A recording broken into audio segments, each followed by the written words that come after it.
As we begin, take a moment to be still. Take 3 deep breaths, and with each exhale, feel the tension of the day recede.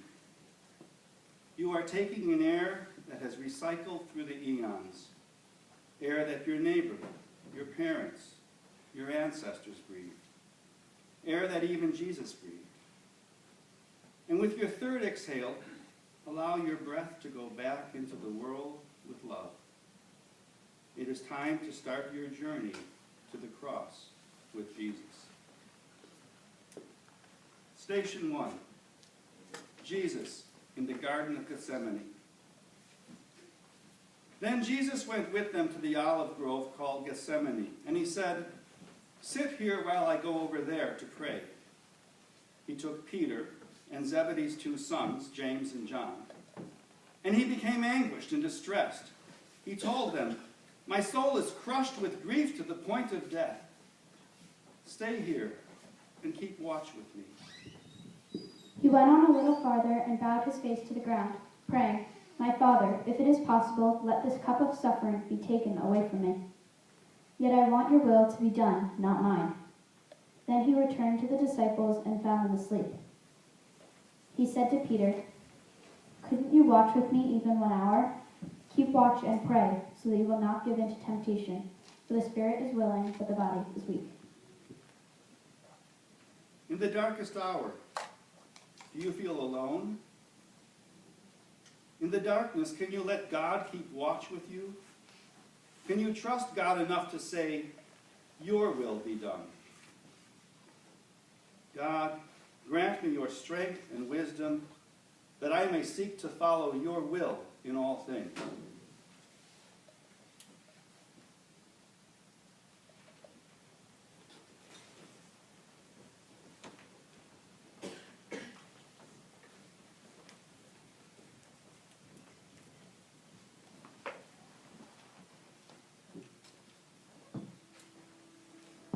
Station 2. Jesus, betrayed by Judas, is arrested. And immediately, even as Jesus was speaking, one of the 12 disciples arrived with a crowd of men armed with swords. They had been sent by the leading priests, the teachers of religious law, and the elders. The traitor, Judas, had given them a prearranged signal. "You will know which one to arrest when I greet him with a kiss. Then you can take him away under guard." As soon as they arrived, Judas walked up to Jesus. "Rabbi," he exclaimed, and then gave him a kiss. Then the others grabbed Jesus and arrested him. They came to him in darkness. He was betrayed under the cloak of night. Would you have hidden in the Garden of Gethsemane? Or would you step out into the light and speak the truth in your heart? God, grant me the courage of my convictions, that my life may faithfully reflect the good news you bring.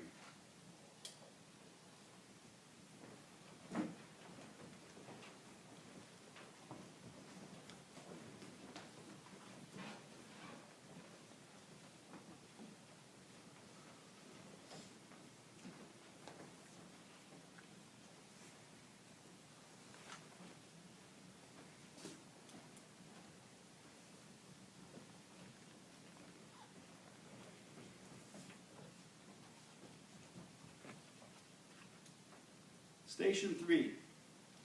Jesus is condemned by the Sanhedrin.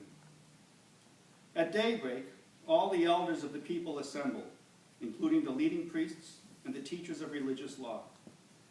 Jesus was led before this high council, and they said, "Tell us, are you the Messiah?" But he replied, "If I tell you, you won't believe me, and if I ask you a question, you won't answer. But from now on, the Son of Man will be seated in the place of power at God's right hand." They all shouted, "So are you claiming to be the Son of God?" And he replied, "You say that I am." "Why do we need other witnesses?" they said. "We ourselves have heard him say it." Look into your heart. How easy is it to walk in the shadows, to hear only what is familiar to you, to see only what you expect to see? How willing are you to let what others say govern your actions, even when you know they are unjust? God, grant me your sense of righteousness, that I may never cease to work to bring about the justice of the kingdom that you promised.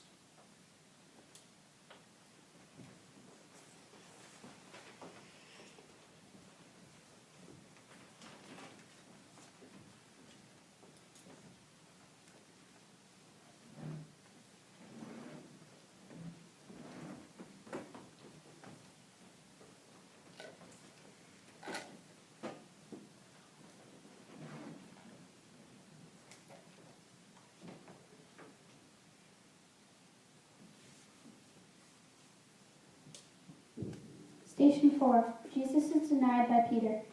Meanwhile, Peter was sitting outside in the courtyard. A servant girl came over and said to him, "You are one of those with Jesus the Galilean." But Peter denied it in front of everyone. "I don't know what you're talking about," he said. Later, another servant girl noticed him and said to those standing around, "This man was with Jesus of Nazareth." Again, Peter denied it, this time with an oath. "I don't even know the man," he said. A little later, a bystander came over to Peter and said, "You must be one of them. We can tell by your Galilean accent." Peter swore, "A curse on me if I'm lying. I don't know the man." And immediately the rooster crowed. Suddenly, Jesus' words flashed through Peter's mind. "Before the rooster crows, you will deny 3 times that you even know me." And he wept bitterly. The rooster crows to herald the first light of dawn, the end of the night. Light reveals to us who we are. Do we deny the truth? Do we look for the easy way out? God, grant me the gift of honesty, that I may not fear to speak the truth, even when difficult.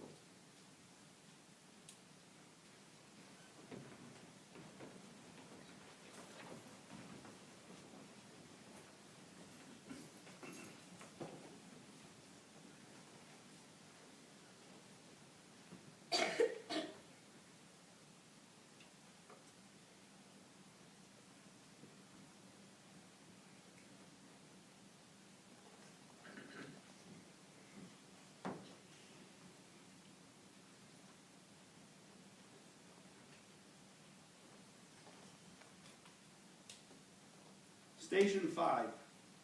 Jesus is judged by Pilate. Very early in the morning, the leading priests, the elders, and the teachers of religious law, the entire high council, met to discuss their next step. They bound Jesus, led him away, and took him to Pilate, the Roman governor. Pilate asked Jesus, "Are you the king of the Jews?" Jesus replied, "You have said it." Then the leading priests kept accusing him of many crimes. And Pilate asked him, "Aren't you going to answer them?" But Peter said, "Wait." Then the leading priests kept accusing him of many crimes. And Pilate asked him, "Aren't you going to answer them? What about all these charges they are bringing against you?" But Jesus just said nothing, much to Pilate's surprise. So to pacify the crowd, Pilate released Barabbas to them. Look into your heart. Are you swayed by what others say? Do you ever find yourself compromising your gut feelings just to keep peace? Or do you stop to listen to the still, small voice inside you before you speak or act? God, grant me discernment, that I may see as you see, not as the world sees.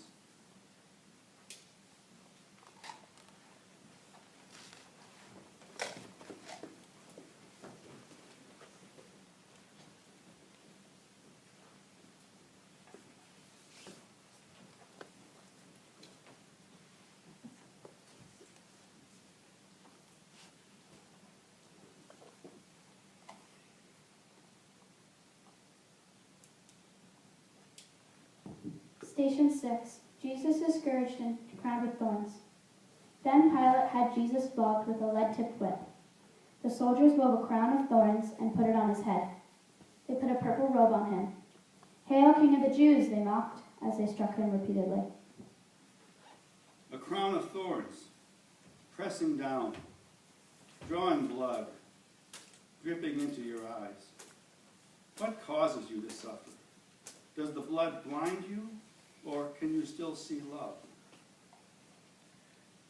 God, grant me patience in times of suffering, that I may offer my life as a sacrifice of praise.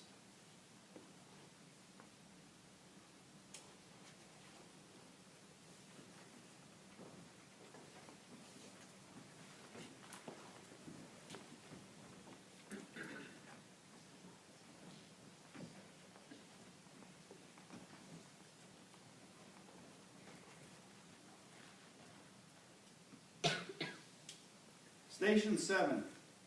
Jesus is handed over to be crucified. When they saw him, the leading priests and temple guards began shouting, "Crucify him! Crucify him!" "Take him yourselves and crucify him," Pilate said. "I find him not guilty." "Away with him," they yelled. "Away with him! Crucify him!" "What? Crucify your king?" Pilate asked. "We have no king but Caesar," the leading priest shouted back. Then Pilate turned Jesus over to them to be crucified, so they took Jesus away. The cross, a stumbling block. We hold up an instrument of death and see God, the fountain of life and love. The arms of the cross meet, and the divine and the human intersect. How does God's presence intersect the cross you bear? God, grant me strength of purpose, that I may faithfully bear my cross each day.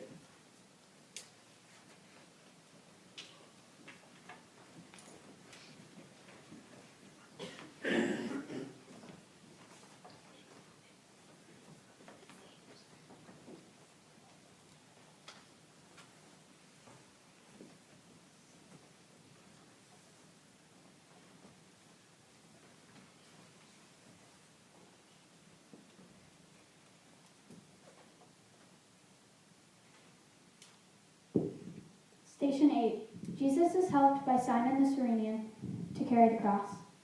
Carrying the cross by himself, Jesus went to the place called Place of the Skull. A passerby named Simon, who was from Cyrene, was coming in from the countryside just then, and the soldiers forced him to carry Jesus' cross. Simon was the father of Alexander and Rufus. Look into your heart. Have you ever been pressed into a service that you would rather not have done? Have you ever helped another just because society said you should, and not because you heard God's call to do so? How do you listen for God's voice?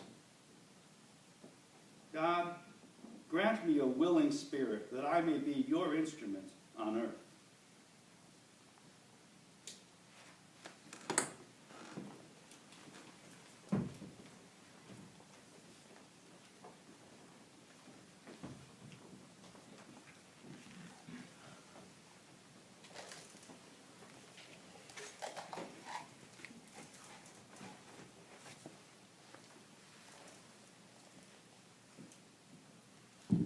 Station 9.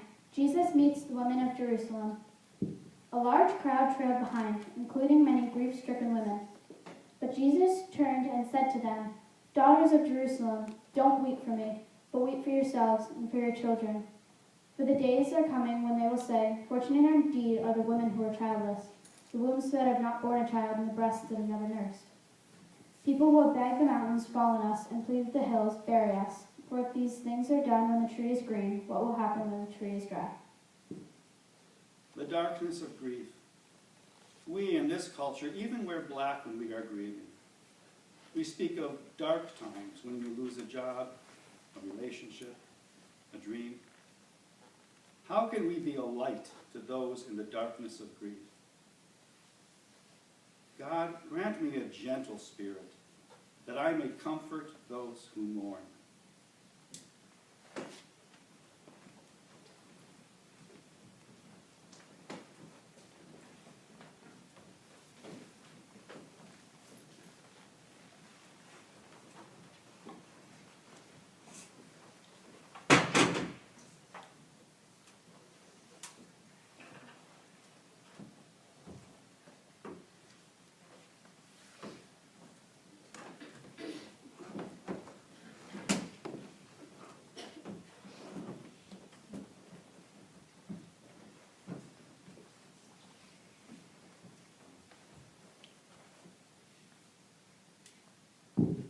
Station 10. Jesus is crucified. When they came to a place called the Skull, or Golgotha, they nailed him to a cross. Jesus said, "Father, forgive them, for they don't know what they are doing." The light of mercy, the brilliance of forgiveness, the beginning of peace, the products of love. How easy is it for you to forgive? Can we forgive others and ourselves as we have been forgiven? God, grant me a merciful heart, that I may bring your reconciliation and forgiveness to all.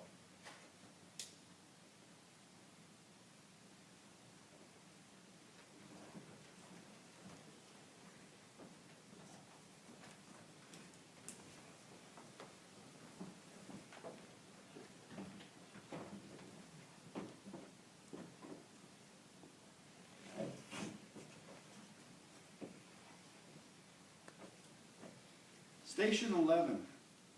Jesus promises his kingdom to the good thief. One of the criminals hanging beside him scoffed, "So, you're the Messiah, are you? Prove it by saving yourself, and us too while you're at it." But the other criminal protested, "Don't you fear God even when you have been sentenced to die? We deserve to die for our crimes, but this man hasn't done anything wrong." Then he said, "Jesus, remember me when you come into your kingdom." And Jesus replied, "I assure you, today you will be with me in paradise."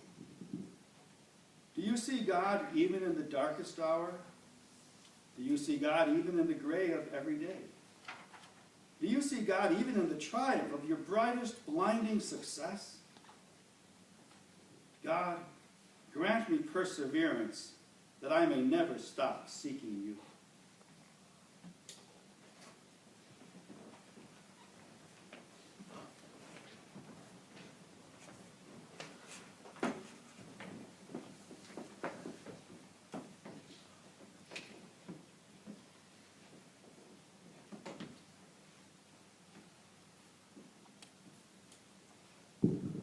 Station 12. Jesus speaks to his mother and the disciple. Standing near the cross were Jesus' mother and his mother's sister, Mary, the wife of Clopas, and Mary Magdalene. When Jesus saw his mother standing there beside the disciple he loved, he said to her, "Dear woman, here is your son." And he said to the disciple, "Here is your mother." And from then on, this disciple took her into his home. Look into your heart. Who needs you to stand by them? Can your heart hold room for those outside your own family, your own church, your own community, your own country? God, grant me constancy, that I may be willing to stand by all those in need.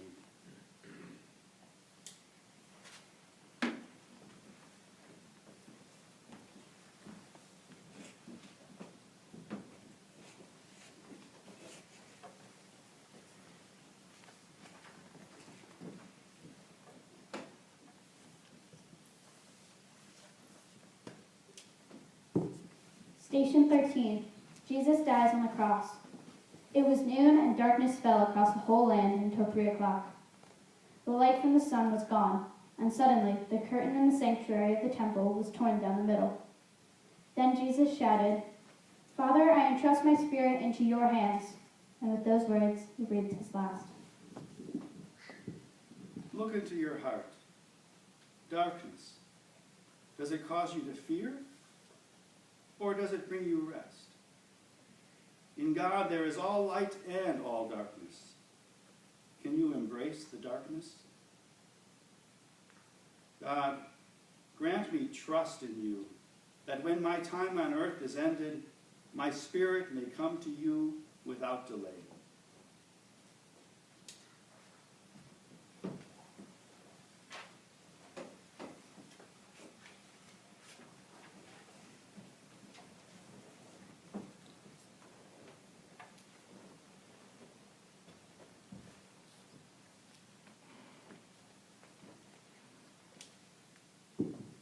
Station 14.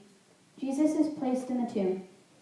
As evening approached, Joseph, a rich man from Arimathea, who had become a follower of Jesus, went to Pilate and asked for Jesus' body.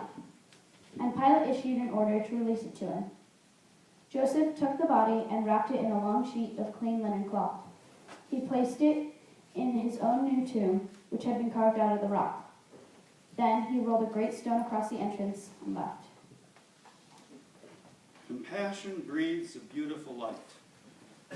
Draw it into you, let it fill you, and breathe it back to light another's way.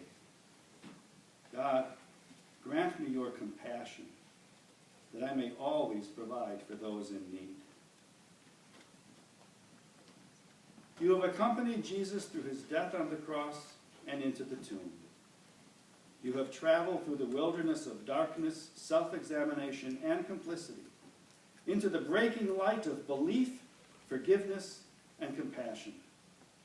Breathe deeply. You are God's instrument in the world.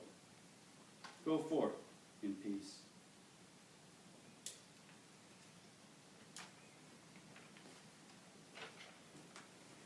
Gracious God, you have made us not for darkness, but for life in you. Help us understand more fully your sacrifice and what that means to live in you. In Christ's name we pray. Amen.